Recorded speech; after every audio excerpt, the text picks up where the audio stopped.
நீங்கள் அறிவீர்களா? இன்றைய கல்வி கட்டண விவரங்களை.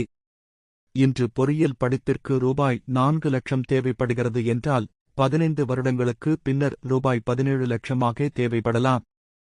அதே இன்று டாக்டர் படிப்பிற்கு ரூபாய் 25 லட்சம் தேவைப்படுகிறது என்றால் 15 வருடங்களுக்கு பின்னர் ரூபாய் 1 கோடியே 4 லட்சமாக தேவைப்படலாம். இன்று ஏரோநாடிக்ஸ் படிப்பிற்கு ரூபாய் 7 லட்சம் தேவைப்படுகிறது என்றால் 15 வருடங்களுக்கு பின்னர் ரூபாய் 29 லட்சமாக தேவைப்படலாம். பெற்ற பிள்ளைகளுக்கு நல்ல கல்வி கொடுப்பது ஒவ்வொரு பெற்றோரின் தலையாய கடமை. வருமானம் ஈட்டும் குடும்பத் தலைவர் இருந்தாலும் மறைந்தாலும் குழந்தைகளின் உயர்கல்வி கனவினை நிஜமாக்கும் எல்ஐசியின் குழந்தைகளுக்கான பிரத்யேக திட்டங்களில் இன்றே முதலீடு செய்ய போகிறீர்களா அல்லது கல்லூரி கல்விக்காக உங்க பிள்ளைகளை இஎம்ஐ கட்டும் கடனாளியாக ஆக்கப் போகிறீர்களா? முடிவு உங்க கையில்.